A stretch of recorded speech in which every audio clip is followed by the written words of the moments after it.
Action of the Body Mind, Sanubari Teduh, episod 20, bulan 7 Imlek, bulan penuh berkah. Setiap tahunnya, bulan 7 penanggalan Imlek sepertinya merupakan bulan yang istimewa. Namun, kita yang hidup di zaman sekarang memiliki pandangan yang semakin bijaksana. Pada bulan 7 setiap tahunnya, menurut legenda di kalangan rakyat, disebut sebagai bulan hantu. Sesungguhnya tidaklah demikian. Jika kita memiliki rasa syukur yang tulus, bulan 7 adalah bulan penuh berkah. Bulan 7 disebut bulan penuh berkah, juga adalah bulan penuh sukacita. Buddha juga membimbing semua orang untuk tahu, bersyukur, dan balas budi. Membalas budi orang tua, para guru, semua makhluk, serta segala sesuatu di alam semesta. Inilah ajaran Buddha bagi para muridnya. Jadi, kita harus selalu memiliki rasa syukur. Ini adalah bulan yang paling penuh berkah. Juga saat tepat menyebarkan ajaran Buddha. Apa yang disebut sebagai tahayul? Yaitu kepercayaan yang membuta. Karena orang lain berbuat demikian, saya juga turut melakukan yang sama. Orang lain berkata demikian, saya juga ikut berkata demikian. Mereka tak pernah sungguh-sungguh merenungkan bahwa kondisi masyarakat saat ini sudah sangat modern dan beradab dibandingkan dengan kondisi masa lalu. Saat pola pikir masyarakat masih terbelakang, tentu sudah sangat berbeda jauh. Kekeliruan terjadi karena kebijaksanaan atau pengetahuan kita tidak mengikuti perubahan zaman. Apakah makna upacara pudu atau ulambana? Hal ini hendaknya kita renungkan baik-baik. Ketika bulan 7 Imlek tiba setiap tahun, acara perayaan pertengahan bulan telah menjadi acara besar di seluruh Taiwan. Mulai dari kelenteng, pedagang, hingga keluarga, beramai-ramai mengadakan upacara sembahyang. Perjalanan sejarah tradisi semacam ini dapat kita telusuri dari alur kepercayaan rakyat sejak masa awal sejarah migrasi ke Taiwan. Dalam proses sosialisasi di masyarakat, selalu ada pandangan bahwa bulan 7 adalah bulan yang tidak baik bagi segala kegiatan karena merupakan bulan hantu. Dikatakan bahwa hantu-hantu keluar dari neraka dan kemudian akan memengaruhi banyak sekali kegiatan umat manusia, terutama pengaruh negatif. Mengapa sampai bisa ada legenda? Dengan kisah yang demikian, sesungguhnya jika Anda ingin menelusurinya, juga tak akan bisa dibuktikan. Menurut saya, ada dua faktor utama yang dapat menjelaskannya. Pertama, pada masyarakat agraris. Setelah kesibukan masa panen usai, semua orang ingin memanfaatkan kesempatan ini untuk memberi sesajen pada arwah gentayangan, sekaligus juga mengenyangkan perut sendiri. Pada dasarnya, dalam masyarakat agraris, acara perayaan ini memang sangat penting sebagai penyemarak irama kehidupan atau sebagai pelipur kepenatan dalam bekerja. Sebuah alasan yang murni dan realistis, atau sebagai media interaksi antar sesama. Mengenai alam, orang Tionghoa berpandangan bahwa dewa, hantu, dan manusia sebenarnya berada pada sebuah ruang alam semesta yang sama. Sehingga pada bulan 7 ini, mereka berusaha menenteramkan arwah-arwah ini. Di saat bersamaan, juga dapat mencapai tujuan mempererat hubungan sosial kemasyarakatan. Alasan lainnya ialah orang Tionghoa sangat mementingkan tatanan kekeluargaan yang menganggap bahwa posisi seseorang di dalam keluarga sudah ditentukan. setelah meninggal disembahyangi sebagai leluhur. Jika tidak disembahyangi, akan berubah menjadi hantu sebatang kara dan bergentayangan, bahkan bisa mengacaukan aktivitas manusia di dunia. Karenanya, terhadap hal seperti ini, mungkin orang Tionghoa sangat sensitif, merasa bahwa orang harus ada tempat bernaung serta posisi tertentu.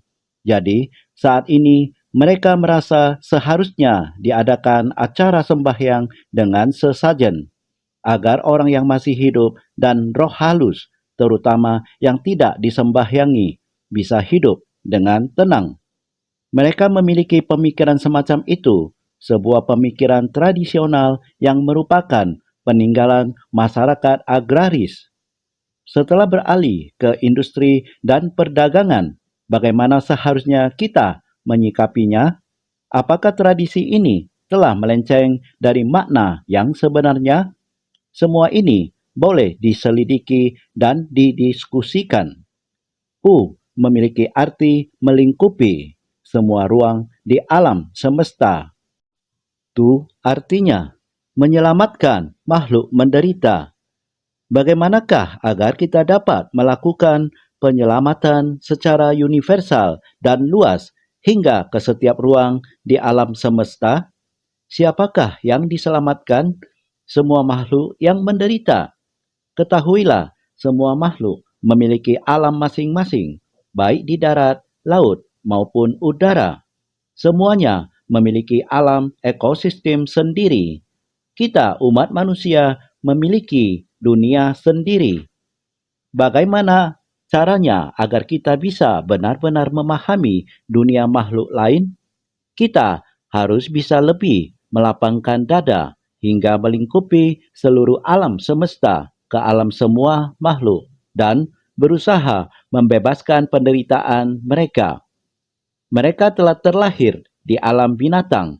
Pembebasan yang dapat kita lakukan sekarang adalah melindungi mereka agar tidak dilukai, menjaga agar lingkungan mereka tidak dirusak, berusaha agar mereka dapat hidup dengan aman dalam kehidupan mereka yang sekarang. Saya sering berkata tentang hati seluas jagat raya. Cinta kasih kita benar-benar harus merata hingga alam kehidupan semua makhluk.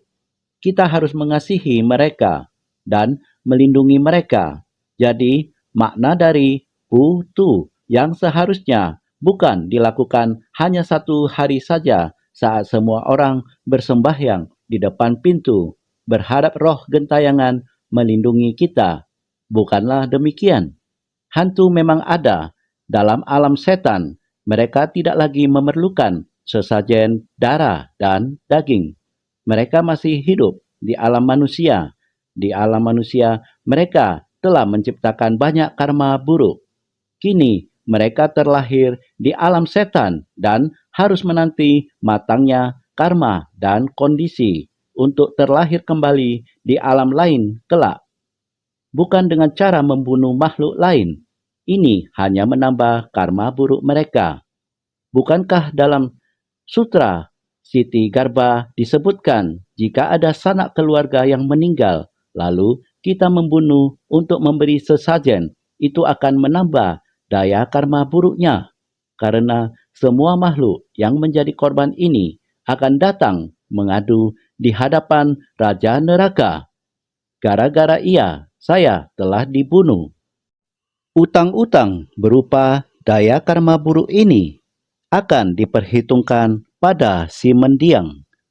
Dalam sutra ini juga disebutkan cara tepat yang harus kita gunakan, yaitu mendoakannya dengan hati yang tulus demi memohon berkah dan keselamatan manusia membunuh banyak makhluk sebagai sesajen. Ini bukan saja tidak bermanfaat, malah akan menambah karma buruk. Master Cheng Yen telah mengutip dari kisah klasik agama Buddha untuk menjelaskannya. Ketika Buddha berada di negeri Sravasti berkenaan dengan kematian ibunya, Raja datang memohon petunjuk Buddha. Raja menyatakan, ketika ibunya sedang sakit keras, ia menyembelih banyak hewan sebagai kurban? Mengapa masih saja tidak mampu menyelamatkan jiwa ibunya? Buddha lalu menjelaskan padanya tentang hukum alam dalam kehidupan, berupa kelahiran, usia tua, sakit, dan mati. Tidak satu orang pun yang terhindar darinya. Ibumu sebenarnya tidak berkarma buruk. Setelah kehidupannya berakhir, seharusnya ia akan terlahir kembali ke alam yang baik. Namun, karena ia sakit, demi kebaikan dirinya, Anda telah membunuh banyak makhluk. Karma buruk karena membunuh ini akan berpengaruh kepada ibumu. Maksud hati berbakti malah berdampak sebaliknya. Sang raja tersadarkan seketika. Kalau begitu, saya bersalah. Apa yang harus dilakukan? Buddha lalu menghiburnya. Anda harus mengubah pola pikir dan paham untuk menciptakan berkah di dunia dengan menolong semua makhluk yang menderita. Berkah ini baru bisa menutupi karma buruk dari membunuh makhluk yang Anda lakukan deminya. Dengan demikian, Raja lalu memohon menjadi murid Buddha, berjanji menjalankan 5 sila dan tak akan membunuh makhluk hidup lagi. Demi negerinya, ia ingin membimbing rakyat menuju keyakinan yang benar. Berharap semua orang melaksanakan 10 kebajikan dan 5 sila, 10 perbuatan baik dan 5 sila. Master Cheng Yen berharap insan suci bisa memberi pandangan benar kepada yang keliru. Membimbing anggota masyarakat agar memiliki pengetahuan dan pandangan benar. Dengan demikian, baru bisa meningkatkan kebijaksanaan masyarakat agar arah hati dan pikirannya tidak menyimpang. Kita manusia memiliki 5 penyakit parah: keserakahan, kebencian, kebodohan, kesombongan, dan keraguan. Pandangan dan pola pikir keliru ini telah mengacaukan kondisi hati kita. Saat terdesak oleh suatu keadaan, baru memohon perlindungan dewa dan arwah. Sesungguhnya ini membawa kekeliruan. Jadi, boleh dikatakan bahwa kita sendirilah yang membuka gerbang neraka batin kita. Gerbang neraka bukan dibuka pada bulan 7. Terus terang saja, kita yang membukanya setiap hari. Karena orang dan hal baik tidak masuk, yang selalu masuk ke dalam malah hal-hal negatif. Ini berarti kita mengundang keserakahan, kebencian, kebodohan, kesombongan, dan keraguan. Kelima setan ini selalu membelenggu batin kita. Diri sendiri yang membuka gerbang neraka setiap hari, malah menyebut bulan 7 sebagai bulan hantu. Itu kan tidak benar. Justru karena semua orang setiap saat berpikir dengan hati hantu, maka melihat semua orang adalah hantu. Oleh karena itu, di sekitar kita tidak ada saat tanpa kehadiran hantu. Jadi, kita harus menghindari pandangan salah dengan kebenaran. Asalkan berpegang pada kebenaran, dengan sendirinya terhindar dari ketersesatan. Hantu itu bukannya tidak ada. Hantu juga memiliki alamnya sendiri. Manusia sendiri berada di alam manusia. Binatang berada di alam binatang. Alam masing-masing adalah berbeda. Keenam alam ini memiliki koridor masing-masing. Tanpa saling mengganggu, batin kita terkacaukan oleh karma buruk, hingga membuat perilaku kita menyimpang. Semua kekacauan ini berasal dari diri sendiri. Ajaran agama kita bertujuan meluruskan batin manusia, berusaha membimbing ke arah yang benar, meningkatkan kebijaksanaan agar tidak tersesat. Kita hendaknya bervegetaris, tidak membunuh, dan tahu untuk lebih banyak berbuat kebajikan. Ini adalah pembinaan kebijaksanaan dan berkah. Energi positif dari menciptakan berkah akan menjauhkan pengaruh buruk. Dengan batin yang lurus, kita akan selalu berpikiran benar. Maka kita harus benar-benar melangkahkan kaki ke arah yang benar ini. 1 jam sesudah upacara sembahyang ini, arwah leluhur dan dewa telah kenyang. Mari bersiap untuk membakar kertas sembahyang. Cinggi, tolong bawa teko air ke sini.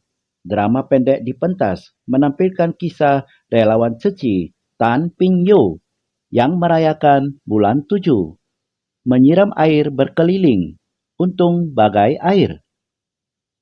Mengerti tidak, orang tua zaman dahulu sering berkata, ada makanan, ada nasib baik. Ada membakar dupa, tentu diberkati. Dari sana barulah dikatakan bahwa kita manusia selalu saja memohon. Seperti kata orang, memohon keselamatan agar seluruh keluarga merasa agak tenang. Semakin banyak membakar kertas sembahyang, dikatakan bahwa para dewa semakin senang. Itulah sebabnya pada saat itu baru mengatakan bahwa saya ingin pergi bersembahyang.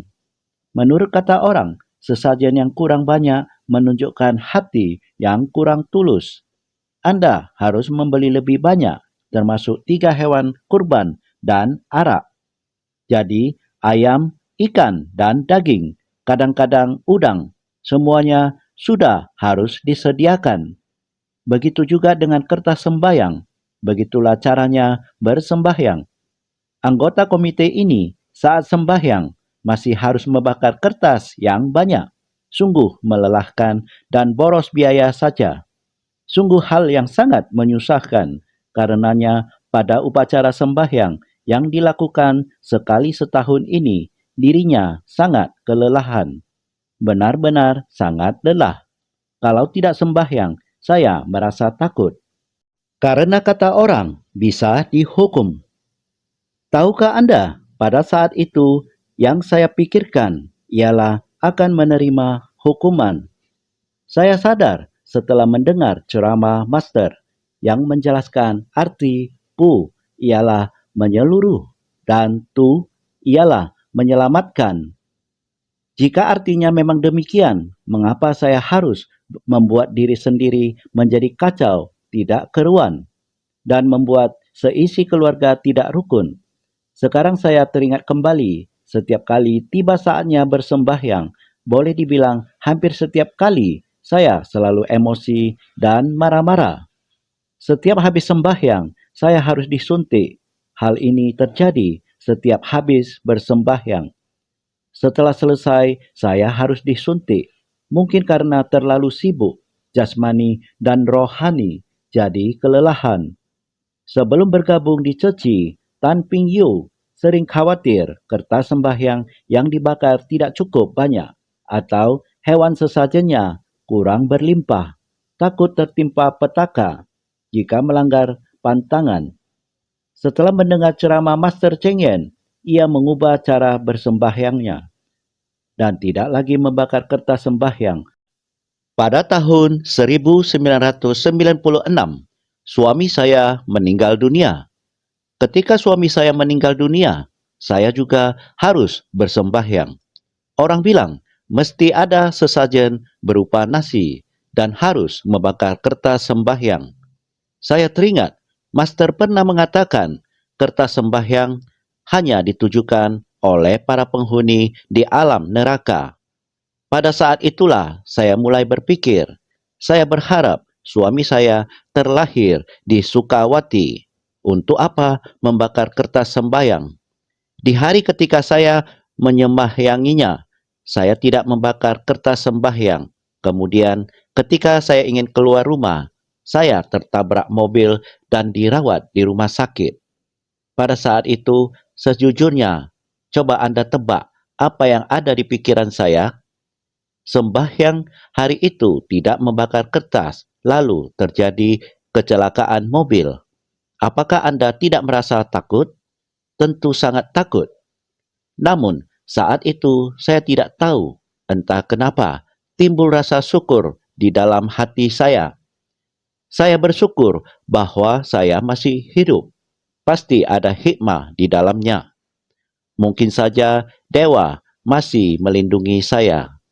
Ketika itu, ternyata saya tidak memikirkan sama sekali tentang hal buruk. Saya menjauhkan diri dari tahayul. Ketika itu, juga entah kenapa saya berpikir, bukan karena membakar banyak kertas sembahyang. Suami saya melindungi diri saya. Saya percaya tanpa saya membakar kertas pun, suami saya tetap akan melindungi saya. Ketika ketidakkekalan datang, keyakinan kokoh mendukung dirinya lepas dari ketersesatan, bertahap bebas dari ketidaktenangan. Jika tak sembahyang, jika ada orang berpandangan salah, Anda harus memberikan pengertian benar. Anda harus dapat melindungi keselamatan keluarga itu. Dalam arti harus terus menjelaskan tentang ajaran hukum karma kepada mereka. Sebagaimana benih ditanam, demikianlah buah dituai. Ini merupakan proses dari hukum karma, sama sekali bukan karena Anda tidak membakar kertas sembahyang, lalu suatu peristiwa menimpa Anda. Tidak mungkin demikian. Namun, andaikan memang terjadi dengan kondisi hati bagaimana Anda menerimanya. Saya menemukan bahwa jika menerimanya dengan hati bersyukur, Anda akan melaluinya dengan sangat mantap. Jika menghadapinya dengan mengeluh, mungkin saya tak akan berhasil melewatinya. Saya menerimanya dengan hati bersyukur. Saya bersyukur, saya dibiarkan tetap hidup. Tentu ada gunanya. Namun, untuk apa? Untuk menjalin lebih banyak jodoh baik. Bukan membakar lebih banyak kertas sembahyang. Karenanya, selama belasan tahun ini, saya menjalaninya dengan cara seperti ini. Setelah bergabung dengan Ceci, ia ingin menolong semua makhluk hidup. Karenanya, ia berdana atas nama para dewa. Ia beranggapan, jika hendak menolong, maka pertolongan yang sesungguhnya adalah menolong orang yang menderita di dunia. Ia sungguh bijaksana dengan mengubah kertas sembayang menjadi uang sungguhan. Ia berpartisipasi dalam bantuan internasional, bersumbangsi dengan penuh syukur dan niat balas budi, menyayangi diri sendiri dan bersumbangsi. Ini merupakan bentuk berdana paling baik. Tindakan nyata Anda dalam berdana berawal dari ketulusan dan kerendahan hati Anda. Ini merupakan cinta kasih tak berwujud yang diwujudkan dalam sumbangsi bagi sesama. Inilah Pu yang sesungguhnya. Restoran vegetaris di Matau ini dikelola oleh Tan Ping Yau bersama 3 relawan Ceci lainnya. Awalnya karena di daerah Matau ini restoran vegetaris masih sedikit. Timbullah niat untuk membuka restoran, berharap dapat memotivasi lebih banyak warga Matau ke dalam barisan vegetarian. Dalam kurun waktu 6 tahun, restoran ini memang berhasil menarik minat banyak orang untuk mulai bervegetaris, bahkan bergabung menjadi relawan Ceci. Ketika itu, pemilik restoran ialah saudara Chen He Seng. Saya masih ingat ketika restoran baru mulai beroperasi, saya memintanya ikut pelatihan relawan. Ia berkata pada saya bahwa dirinya hanya ingin menjadi seorang warga biasa yang baik. Karena terus dibimbing, akhirnya saudara Hasan dan Lisha, suami istri, kini menjadi anggota komite Ceci. Ada seorang pelanggan restoran kita yang sedang mengikuti pelatihan komite tahun ini. Ia ingin menjadi anggota komite karena saat makan di restoran vegetaris ini, ia telah diajak bergabung dalam Ceci. Selain dirinya, masih ada beberapa orang lagi yang mengikuti pelatihan relawan. Belakangan ini, Li Pi Chan yang bertanggung jawab sebagai koki di dapur awalnya juga terpengaruh oleh Tan Pin Yo dan mulai bervegetaris. Mulanya, ia hanya ingin mencoba saja. Penyakit mata yang dialaminya bertahun-tahun sembuh setelah ia bervegetaris tanpa mengonsumsi obat apapun. Ketika itu, mata saya sedang sakit. Saudara Tan Pin Yu memberitahu saya bahwa jodoh bervegetaris saya telah tiba. Saya berkata, "Benarkah?" Ia berkata, "Mestinya benar. Saya mencoba bervegetaris. Hasilnya cukup baik. Mata saya sembuh dengan sendirinya. Sekarang kami sekeluarga bervegetaris." Menurut Master Cheng Yen, menolong orang yang menderita dan menyadarkan makhluk hidup barulah makna sejati dari Bu Tu di masa kini. Upacara ulambana di bulan 7 memiliki makna menolong penderitaan makhluk yang digantung terbalik. Apa arti digantung terbalik? Lihatlah, orang membeli ayam atau bebek untuk dijadikan sesajen sembahyang. Sebelum disembeli, bukankah mereka berada dalam keadaan terikat kedua kakinya dan digantung terbalik saat dijinjing? Demikianlah ini terjadi pada semua hewan sesajen. Walau ayam memiliki 2 kaki dan babi memiliki 4 kaki, tetapi demi sembahyang leluhur, hewan-hewan itu harus disembeli. Di pasar, mereka sudah digantung terbalik. Coba bayangkan jika kita manusia digantung terbalik seperti itu, alangkah menderitanya. Penderitaan itu menggambarkan alam neraka. Meski Anda belum membunuh mereka, tetapi sudah membuat alam neraka bagi mereka. Jadi, hendaknya kita dengan hati tulus menghindari perbuatan membunuh. Jangan membeli hewan-hewan ini. Jangan mengikat dan menggantung mereka. Jangan menciptakan sebab terlahir di neraka. Makna sesungguhnya dari upacara ulambana ialah upaya membebaskan semua makhluk yang paling menderita dari alam neraka. Kita berusaha membebaskan mereka agar yang digantung terbalik dengan segera dapat terlepas dan kembali dapat bergerak leluasa. Ini disebut membebaskan yang digantung terbalik. Krisis finansial terus melanda dunia. Kelesuan ekonomi telah meresahkan banyak orang dan membuat mereka terdesak. Saat ini, kita perlu lebih memperluas semangat Pu Tu ke lingkungan sekitar. Dimulai dengan membantu orang yang dekat dan menjadi penyelamat mereka yang menderita. Terlihat di dalam masyarakat kita, terdapat begitu banyak warga tunawisma. Di setiap negara pun banyak terdapat gelandangan yang tidak memiliki rumah. Selain itu, juga banyak orang tua sebatang kara yang perlu kita berikan perhatian. Karena peperangan dan bencana, banyak orang yang kehilangan tempat tinggal. Orang-orang ini tengah menanti pertolongan kita. Bagaimana upaya kita menolong mereka? Adalah suatu hal yang paling bermanfaat nyata. Buddha mengajarkan Dharma kepada kita bertujuan meningkatkan kebijaksanaan kita dan mengatasi kegelapan batin.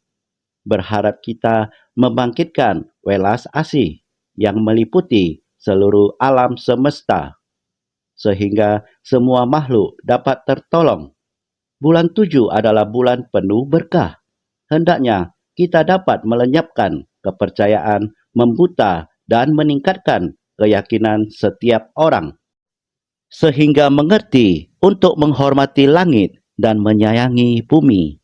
Setiap orang harus menciptakan berkah dan mengembangkan cinta kasih di masyarakat. Ini barulah makna ulambana yang sesungguhnya. Kita harus menolong semua makhluk di bulan 7.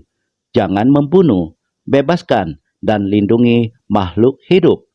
Inilah yang disebut menciptakan berkah. Dunia penuh bencana dan penderitaan. Kita harus segera bersumbangsi dan menghibur mereka yang menderita. Dengan demikian, barulah kita memiliki keyakinan dan arah yang benar. Semoga kita memiliki keyakinan benar, jangan menyimpang sedikit pun, agar tidak tersesat jauh. Konon, bulan 7 tidak baik untuk segala hal, dan di dalam tradisi orang Tionghoa selalu terdapat banyak sekali pantangan.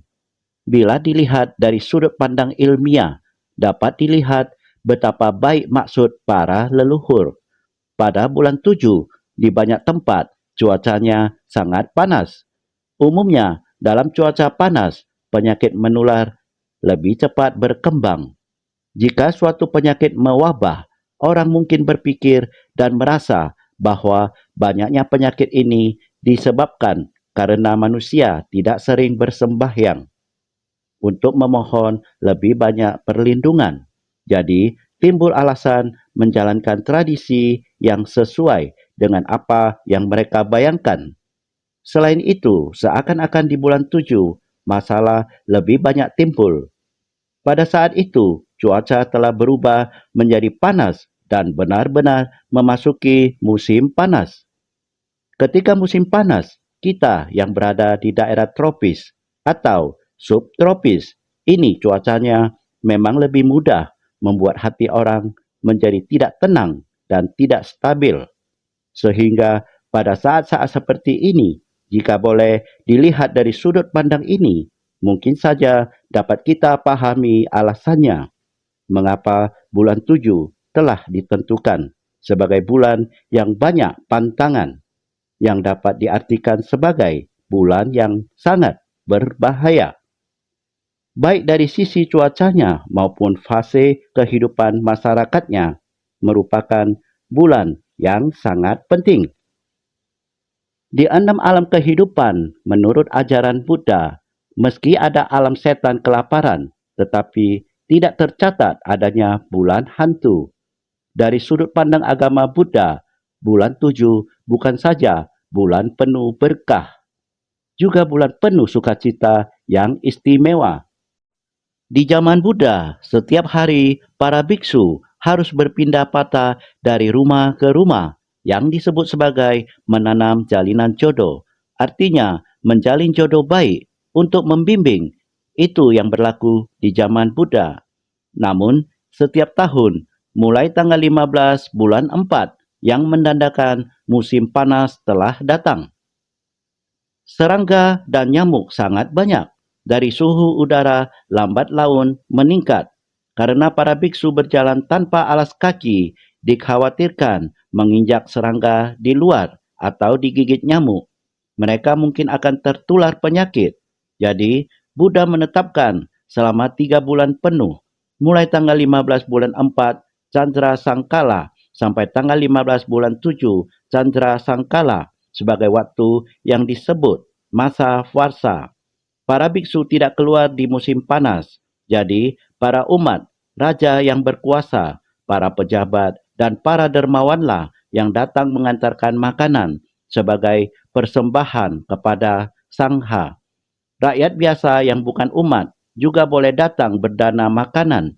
Selama 3 bulan ini diupayakan agar para biksu berkesempatan menenangkan batin, tidak perlu keluar untuk pindah patah. Para umatlah yang mendanakan makanan.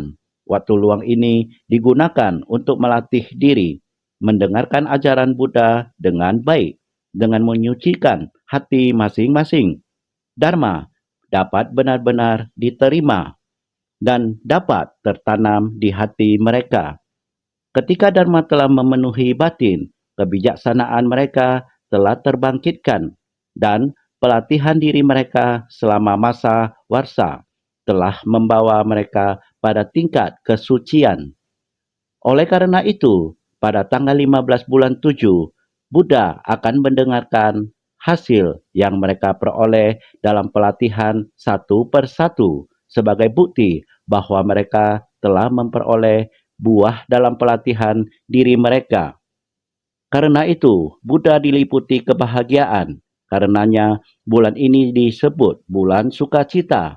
dengan bertambahnya orang suci di dunia ini yang dapat mengembangkan dan mewariskan ajaran Buddha.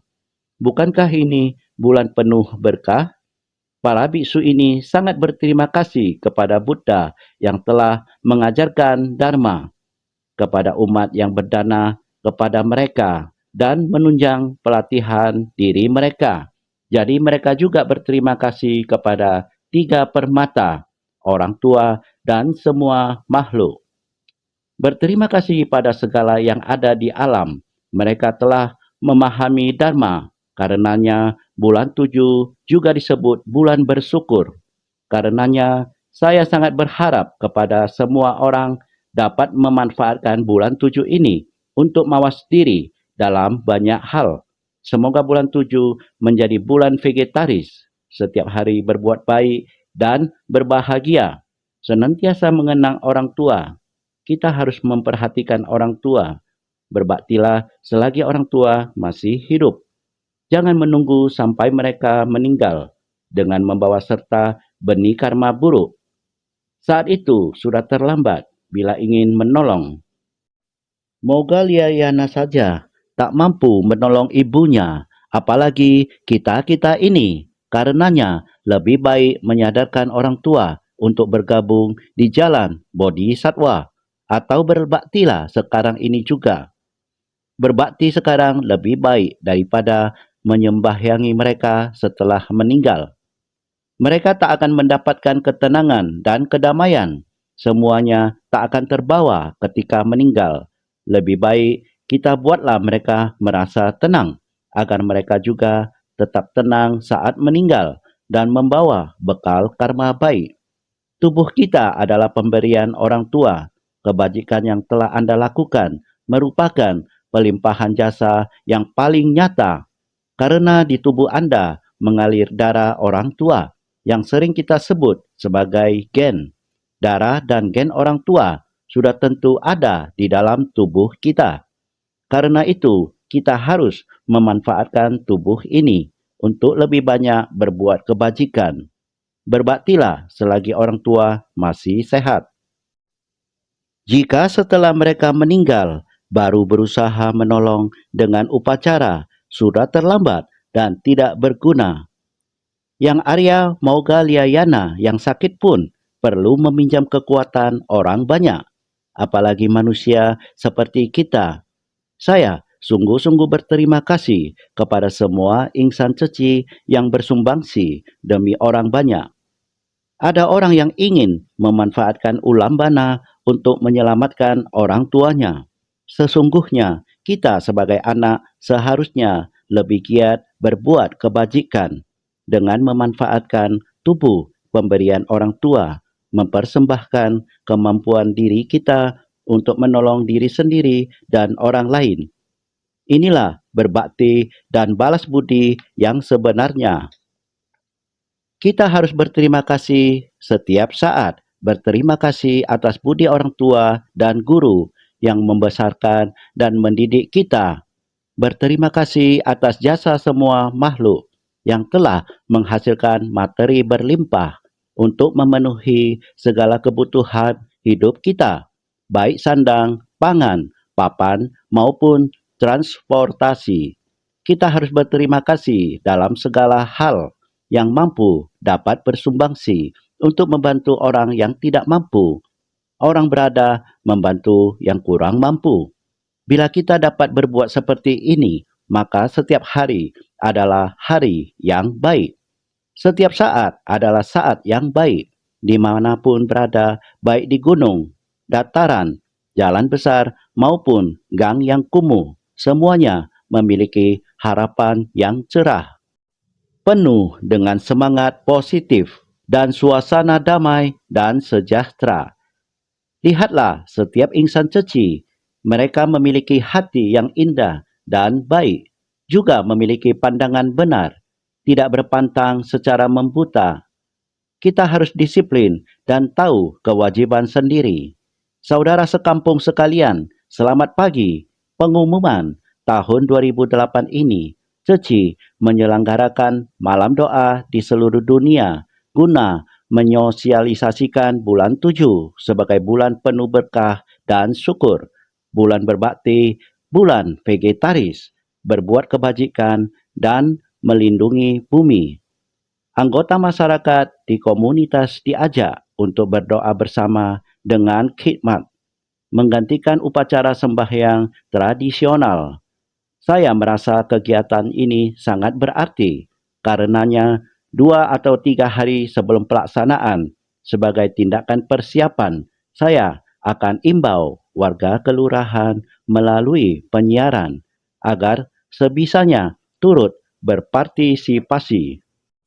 Dalam doa bersama yang sangat hikmat ini, jika kita dapat mempersembahkan dupa hati, buah-buahan di dalam hati, serta sekuntum bunga indah di dalam hati, bukankah ini adalah persembahan tertulus?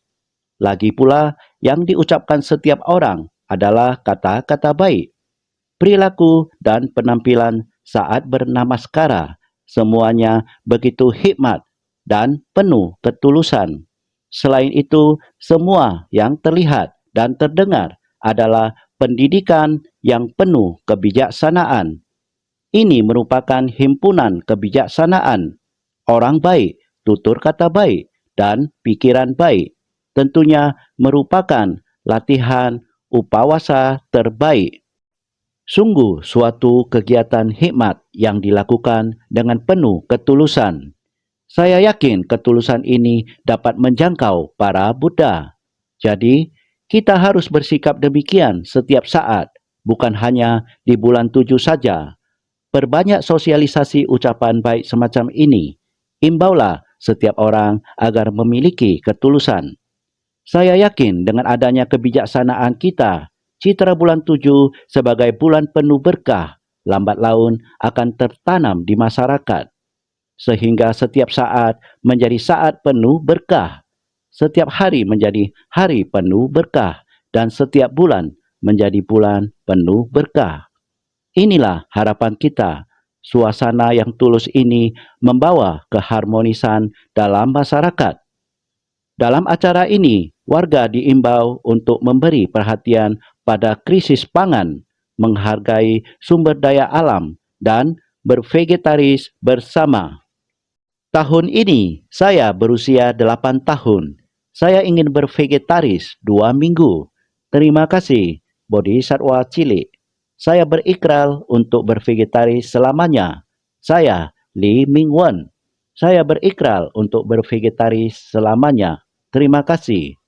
Juga beritahu warga tentang berbagai cara mengurangi emisi karbon dalam keseharian. Harap semua orang bersama-sama memperhatikan bumi. Ulambana adalah hari kebahagiaan bagi Buddha. Karena setelah murid-muridnya berlatih diri dengan tenang selama 3 bulan, kebijaksanaan mereka terbangkitkan dan murid bijaksana Buddha bertambah banyak. Semoga penjelasan singkat saya ini dapat kalian pahami dengan baik. Kemudian galakkanlah ke setiap keluarga di dalam komunitas masing-masing. Saya pun gembira jika bisa demikian. Jadi, hari ini adalah hari kebahagiaan Buddha. Saya sungguh sangat berterima kasih pada insan ceci di seluruh dunia yang benar-benar menolong makhluk yang menderita. Secara merata di setiap pelosok dunia, saya mendoakan semoga dalam bulan 7 ini segalanya berjalan aman dan lancar.